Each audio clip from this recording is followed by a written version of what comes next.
Imaginez consacrer des décennies à construire une machine, y déposer tout ce que l'humanité a appris depuis Galilée. Mathématiques, physique, ingénierie, espoir, puis l'envoyer au-delà des planètes, au-delà de la lumière familière du Soleil, et attendre. Attendre un signal qui met presque 2 jours à vous parvenir. Attendre une confirmation qu'elle existe encore, qu'elle traverse toujours l'obscurité. Abonnez-vous à Cosmos Ultime, laissez un like et dites-nous quel fait vous a le plus intéressé. Parce que l'histoire d'aujourd'hui n'est pas seulement celle d'une sonde spatiale, c'est celle de la machine la plus solitaire jamais construite. Et du jour où elle a fait quelque chose que personne n'attendait. Novembre 2023. La Voyager 1 se trouve à près de 24 milliards de kilomètres de la Terre. Plus loin que Pluton. Plus loin que toute autre création humaine. Depuis 1977, elle transmet fidèlement des données, des mesures du vent solaire, des champs magnétiques, des particules venues d'autres étoiles. Puis, soudain, le signal change. Ce n'est pas du silence, ce n'est pas une perte totale de contact, c'est pire. Un flux de 0 et de 1, structuré, répétitif, mais dénué de sens, comme si la sonde parlait, mais dans une langue devenue incompréhensible. Les ingénieurs du Jet Propulsion Laboratory en Californie scrutent les écrans. Ils savent qu'à cette distance, chaque diagnostic prend 44 heures.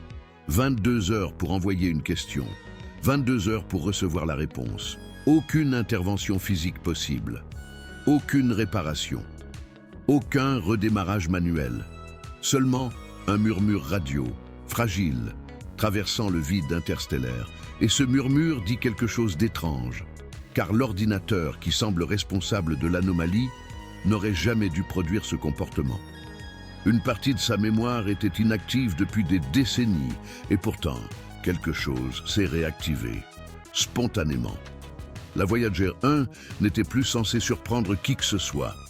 Sa mission principale s'était achevée dans les années 1980, après les survols spectaculaires de Jupiter et Saturne. Elle devait fonctionner 4 ou 5 ans. Elle approche aujourd'hui des 50. À son lancement, le 5 septembre 1977, le monde était différent. La guerre froide dominait l'actualité. Le premier film Star Wars venait de sortir au cinéma. L'ordinateur personnel était un objet rare, presque expérimental. Et pourtant, une fusée Titan 3 yeux s'éleva du Cap Canaveral avec à son sommet une sonde de 722 kg. Sa mémoire embarquée, 69 kilooctets, moins que le poids numérique d'une photo moderne compressée. Mais dans cette mémoire minuscule résidait un projet colossal, atteindre les géantes gazeuses, puis continuer, toujours plus loin. Et à bord, il n'y avait pas que des instruments scientifiques. Il y avait un message, un disque de cuivre plaqué or de 30 cm de diamètre, protégé par une couche d'uranium-238, choisi pour sa demi-vie de 4,5 milliards d'années. Un marqueur temporel, un horodatage cosmique, gravé dessus 115 images de la Terre, des salutations en 55 langues, des sons d'océan, de vent, de tonnerre, le chant des baleines, le rire d'un enfant. Et en français, un message simple, un souhait de paix. Carl Sagan appelait cela une bouteille lancée dans l'océan cosmique. Mais personne n'imaginait que cette bouteille deviendrait un jour un mystère technologique. Lorsque la Voyager 1 franchit l'héliopause en août 2012, elle devint le premier objet humain à entrer dans l'espace interstellaire, là où le vent solaire s'arrête, là où commence le domaine des étoiles. Les modèles prédisaient une frontière floue. Les instruments révélèrent une transition brutale. La densité du plasma augmenta soudainement. Le champ magnétique changea d'orientation. Le vide n'était pas si vide. Et maintenant, plus d'une décennie plus tard, cette sonde, qui a survécu à l'inimaginable, envoie des signaux incohérents. Est-ce simplement l'usure, un composant fatigué par près d'un demi-siècle de radiation cosmique? Ou sommes-nous face à quelque chose de plus subtil, les limites imprévues d'un système confronté à un environnement que personne n'a jamais étudié aussi longtemps? Avant de chercher des réponses extraordinaires, il faut comprendre ce qu'est réellement la Voyager 1, une machine fragile, mais d'une résilience presque irréelle. Et c'est là que notre voyage commence. Pour comprendre ce qui s'est réellement produit avec Voyager 1, il faut plonger au cœur de son architecture. Car cette sonde n'est pas un ordinateur moderne capable de se reconfigurer dynamiquement. C'est une machine conçue dans les années 1970 avec une logique matérielle rigide, pensée pour durer, mais pas pour évoluer. À son bord se trouvent plusieurs systèmes critiques. Le système de données de vol, appelé FDS, Flight Data System, agit comme le centre nerveux scientifique. Il collecte les mesures des instruments, les formate, les compresse, puis les envoie vers l'émetteur radio. À côté, le système de contrôle d'attitude maintient l'antenne pointée vers la Terre avec une précision extrême. À 25 milliards de kilomètres, un décalage d'un seul degré suffirait à perdre le contact. Et enfin, il y a les générateurs thermoélectriques à radioisotope. 3 unités alimentées au plutonium-238, pas des réacteurs nucléaires, mais des sources de chaleur issues de la désintégration radioactive, converties en électricité par effet thermoélectrique. En 1977, ils produisaient environ 470 watts. Aujourd'hui, moins de 250. Chaque année, environ 4 watts disparaissent, lentement, irrémédiablement. C'est dans cet équilibre énergétique fragile que l'anomalie de 2023 apparaît. Le 14 novembre, le FDS cesse d'envoyer des données cohérentes. Les antennes de la Deep Space Network reçoivent toujours un signal porteur stable. La sonde n'est pas morte, mais le contenu est inutilisable, un motif binaire répétitif, comme un écho figé. Les ingénieurs soupçonnent immédiatement une corruption mémoire.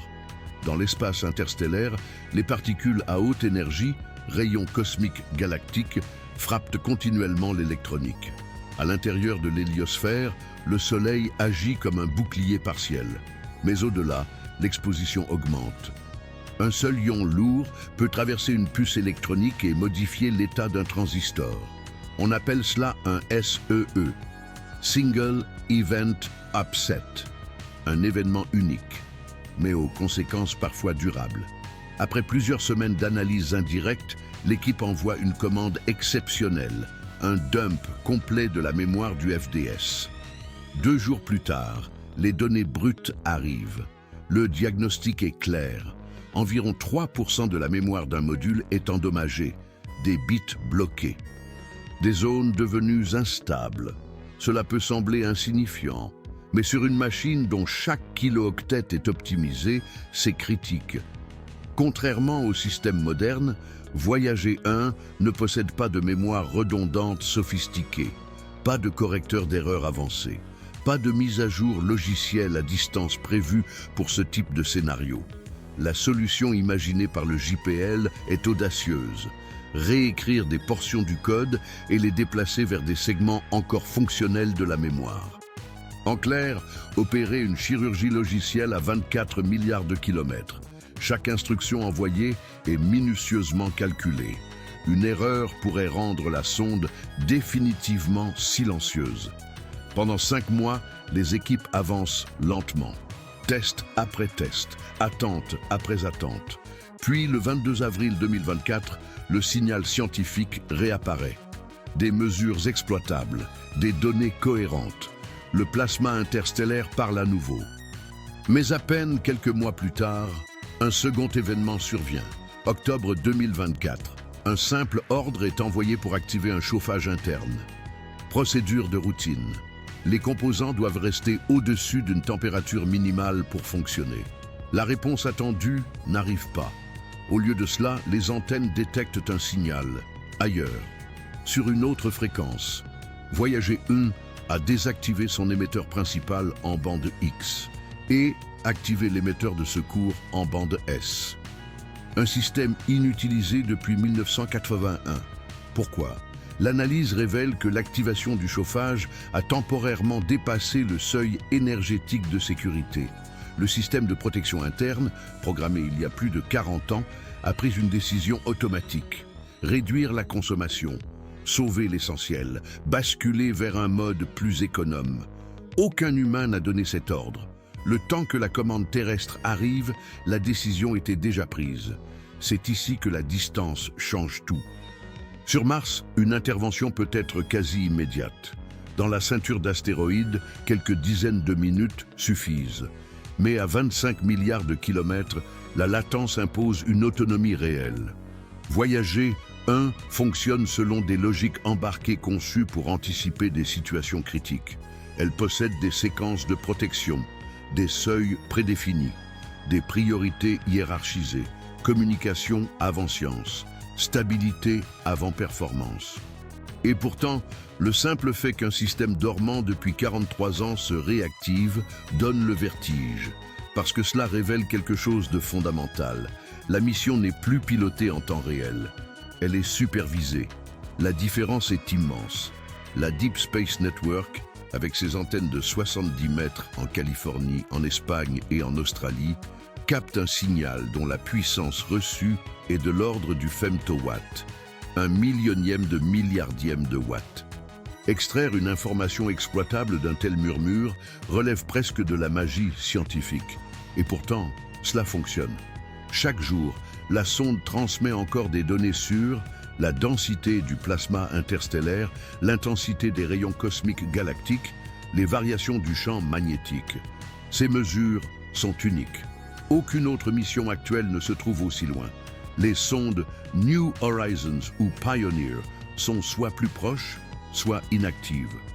Voyager 1 explore un environnement que nos modèles tentent encore de comprendre. Les données ont déjà révélé que l'espace interstellaire local est plus dense et plus chaud que prévu, des dizaines de milliers de degrés Kelvin pour le plasma diffus. Un paradoxe apparent car la densité est extrêmement faible. Mais température et densité ne signifient pas la même chose dans le vide cosmique. Ce que Voyager 1 mesure, ce sont des particules rares, mais extrêmement énergétiques. Chaque information envoyée est une première historique, et chaque anomalie technique rappelle une vérité simple. Nous opérons à la frontière du connu, pas seulement géographiquement, scientifiquement. La sonde est exposée à des radiations que nous ne pouvons reproduire en laboratoire sur des décennies, à des gradients magnétiques peu documentés, à des cycles énergétiques pour lesquels aucun composant électronique n'a été qualifié initialement. En d'autres termes, nous apprenons en temps réel comment vieillit une machine dans l'espace interstellaire, et ce que nous découvrons dépasse parfois les prédictions. Ce n'est pas un mystère surnaturel, ce n'est pas une intelligence cachée. C'est peut-être quelque chose de plus fascinant encore, la confrontation entre l'ingénierie humaine et un environnement cosmique que nous commençons à peine à comprendre. Et dans cette confrontation, Voyager 1 continue d'avancer. Il existe une image mentale que peu de gens prennent le temps de visualiser. En ce moment précis, pendant que vous écoutez ces mots, la Voyager 1 file à plus de 60 000 km/h. Pas vers une planète, pas vers une étoile précise, mais vers une région du ciel située dans la constellation d'Ophiuchus. Autour d'elle, il n'y a presque rien. Le mot « vide » est trompeur. L'espace interstellaire n'est pas une absence totale. C'est une mer extrêmement ténue, d'atomes d'hydrogène, d'électrons libres, de noyaux ionisés et de champs magnétiques diffus. En moyenne, un atome par centimètre cube, à comparer avec les milliards de particules présentes dans l'air que nous respirons. Et pourtant, ce presque rien façonne les galaxies. Les instruments encore actifs de Voyager 1, 4 sur les 10 d'origine, mesurent cette mer invisible. Le détecteur de rayons cosmiques observe des particules accélérées par des supernovae lointaines. Le magnétomètre cartographie les lignes de force qui serpentent entre les étoiles. Le détecteur de plasma enregistre les vibrations de ce gaz ténu, chauffé à des températures de plusieurs dizaines de milliers de degrés. Une température qui semble paradoxale, car comment quelque chose peut-il être si chaud et pourtant si imperceptible? La réponse réside dans la densité. Les particules sont rares, mais chacune transporte une énergie cinétique élevée. C'est un feu invisible, incapable de brûler la peau, mais capable de révéler l'histoire énergétique de notre voisinage galactique. Lorsque Voyager 1 a franchi l'héliopause en 2012, les modèles prévoyaient une transition progressive, une frontière diffuse. Les données ont raconté autre chose, une augmentation soudaine de la densité du plasma, un changement net dans la direction du champ magnétique. Une signature claire, nous avions quitté la bulle solaire. La frontière de notre système n'est pas une ligne tracée dans le vide, c'est une zone dynamique, une membrane mouvante qui respire au rythme du soleil. Quand notre étoile est active, la bulle s'étend, quand elle se calme, elle se contracte. Et la forme de cette bulle, on pensait qu'elle était quasi sphérique. Les données suggèrent une structure plus complexe, peut-être allongée, peut-être asymétrique. Comme une comète géante dont la queue pointerait à l'opposé du mouvement du Soleil à travers la galaxie. Voyager 1 est devenu, malgré elle, notre éclaireur dans cette zone inexplorée. Mais il y a une autre dimension à cette histoire, une dimension temporelle. Dans environ 40 000 ans, la sonde passera à environ 1,6 années-lumière d'une étoile naine rouge appelée Gliese 445, 1,6 années-lumière. Cela semble proche à l'échelle galactique. Mais c'est encore une distance vertigineuse, plus de 15 000 milliards de kilomètres, et même cette rencontre sera silencieuse. Aucun ralentissement, aucune orbite, juste un passage discret dans la nuit interstellaire. Entre-temps, la sonde continuera sa dérive autour du centre galactique pendant des centaines de millions d'années, bien après que les continents terrestres aient changé de forme. Bien après que notre civilisation soit transformée ou disparue, le disque d'or sera toujours là. Gravé dans le métal, il contient plus qu'une archive scientifique. Il contient une tentative de dialogue. Les instructions de lecture sont dessinées en symboles mathématiques. La position du Soleil est indiquée par rapport à 14 pulsars, ces phares cosmiques d'une précision extrême. Chaque pulsar a une fréquence de rotation unique, une signature temporelle. Toute civilisation capable de mesurer ces pulsations pourrait, en théorie, localiser notre étoile. C'est une carte. Mais une carte qui ne garantit aucune destination. Et parmi ces images gravées, il y a quelque chose de profondément humain. Le tracé des ondes cérébrales d'une femme. Anne Druyan, collaboratrice de Carl Sagan. Pendant l'enregistrement, elle pensait à l'histoire humaine, à l'amour, aux défis futurs, à la fragilité de notre monde. Ces signaux électriques ont été convertis en sons, gravés pour toujours. C'est peut-être la première fois qu'une espèce a envoyé dans le vide cosmique l'empreinte biologique d'une émotion. Et cela nous ramène à la question qui plane depuis le début. Lorsque Voyager 1 réactive un système endormi depuis 43 ans, lorsqu'elle modifie son mode de transmission pour survivre, lorsqu'elle continue d'émettre avec 23 watts à 25 milliards de kilomètres, que voyons-nous vraiment? Un simple enchaînement logique, ou la démonstration qu'un système suffisamment complexe, placé dans un environnement imprévu, développe des comportements que nous n'avions pas anticipés en détail.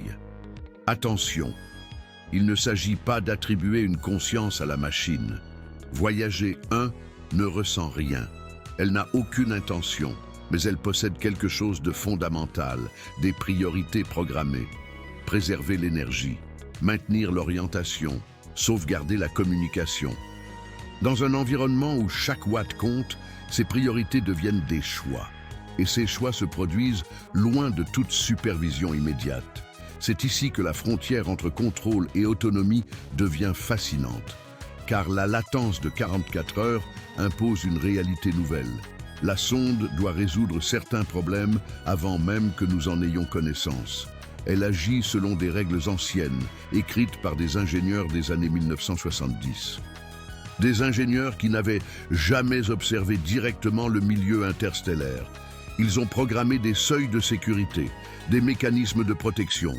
Et ces mécanismes fonctionnent encore, malgré les radiations, malgré l'usure thermique, malgré le vieillissement des composants. Il y a aussi un détail souvent oublié. Les données non transmises sont perdues à jamais. Lorsque la sonde a basculé sur l'émetteur en bande S, certaines mesures n'ont pas été reçues correctement. Elles n'existent plus. Quelque part dans l'histoire scientifique de l'humanité, il y a un mois de données interstellaires manquantes, effacées non par accident humain, mais par nécessité énergétique. Cela donne une autre dimension au mot « fragilité ». Chaque transmission reçue est unique, irrécupérable. Et pourtant, malgré tout cela, des radioamateurs aux Pays-Bas ont réussi à capter le signal faible de la bande S depuis la Terre, avec un radiotélescope local, pas une agence spatiale, pas un budget colossal, juste la persévérance humaine pointée vers le bon endroit du ciel. Cela révèle une symétrie magnifique. Nous ne pouvons pas toucher la sonde, mais nous pouvons encore l'entendre. Un chuchotement à travers l'infini. La Voyager 1 n'est plus seulement une mission scientifique, elle est devenue une expérience sur le temps. Une expérience sur la longévité des systèmes, sur la robustesse de l'ingénierie, sur notre capacité à envoyer quelque chose si loin qu'il nous dépasse presque. Elle nous confronte à une idée inconfortable. Nous avons construit un objet qui fonctionne au-delà de l'horizon de nos attentes initiales.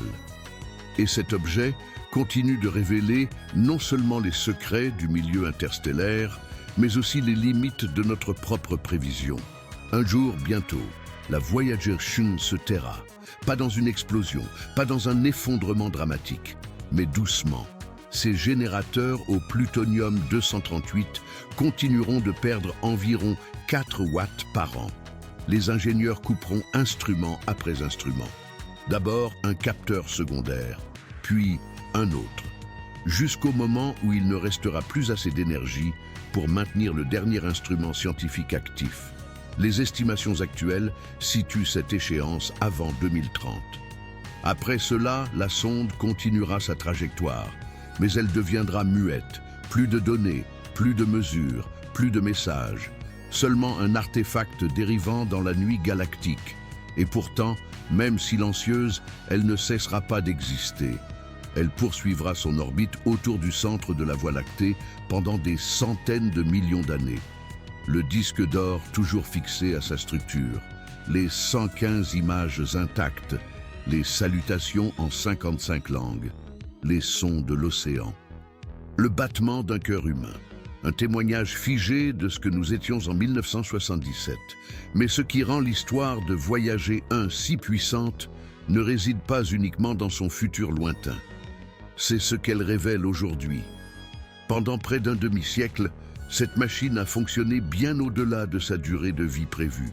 Elle a traversé la zone de terminaison du vent solaire, franchi l'héliopause, pénétré le milieu interstellaire. Elle a survécu aux rayons cosmiques galactiques, aux fluctuations énergétiques, à l'usure thermique lente et invisible. Et lorsque des pannes sont apparues, elle a activé des protocoles anciens, basculé vers des systèmes dormants, préservé l'essentiel, non pas par conscience, mais par conception. Ce que nous appelons autonomie n'est pas une volonté, c'est une hiérarchie de priorités codées. Et pourtant, à 25 milliards de kilomètres, cette autonomie prend une dimension presque existentielle. Parce qu'entre l'envoi d'un ordre et la réception d'une réponse, 44 heures s'écoulent. La sonde doit agir avant que nous sachions qu'un problème existe. Elle doit décider selon des règles inscrites il y a presque 50 ans. Et ces règles continuent de fonctionner. C'est cela peut-être la véritable leçon. Nous avons construit une machine suffisamment robuste pour traverser l'inconnu, suffisamment résiliente pour affronter un environnement jamais expérimenté sur une telle durée, suffisamment bien pensée pour prendre soin d'elle-même lorsque la distance rend l'intervention impossible. La Voyager 1 ne nous a pas révélé une intelligence cachée. Elle nous a révélé la puissance de l'ingénierie humaine lorsqu'elle est guidée par la rigueur et l'humilité. Elle nous a montré que la frontière entre prévision et imprévu est plus fine que nous l'imaginions. Elle nous a rappelé que le cosmos n'est pas seulement un décor lointain, C'est un environnement actif, dynamique, capable d'éroder le silicium et de modifier des bits. Et malgré cela, le signal continue. 23 watts à l'émission. Un murmure à la réception. Capté par des antennes géantes en Californie, en Espagne et en Australie. Parfois même par des radioamateurs passionnés. Un fil invisible tendu entre deux mondes. Peut-être que la question la plus importante n'est pas « Que se passe-t-il avec Voyager 1 ?» Les équipes du JPL analysent chaque anomalie avec précision. La question est peut-être plus intime. Qu'est-ce que Voyager 1 dit de nous? Nous avons choisi d'envoyer un message dans l'inconnu. Sans garantie de réponse, sans certitude d'être entendu, nous avons gravé nos images, nos musiques, nos voix. Et nous avons accepté que ce message survive peut-être plus longtemps que notre propre civilisation. La sonde la plus solitaire jamais construite continue de voyager. Et chaque jour où son signal nous parvient est un privilège. Chaque bit décodé est unique, irréversible, historique. Un jour, nous cesserons d'entendre sa voix.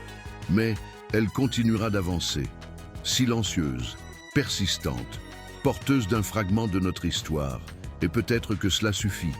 Parce que depuis 1977, une partie de l'humanité est déjà là-bas, au-delà des planètes, au-delà de l'héliopause, au-delà du Soleil, toujours en mouvement, toujours en voyage. Si cette histoire vous a touché, si vous avez ressenti le poids de cette solitude cosmique et la grandeur de cette persévérance technologique, alors prenez un instant. Abonnez-vous à Cosmos Ultime, laissez un like et dites-nous quel fait vous a le plus intéressé. Car tant que le signal existe, nous continuerons d'écouter. Et tant que nous écouterons, l'exploration ne sera jamais vraiment terminée.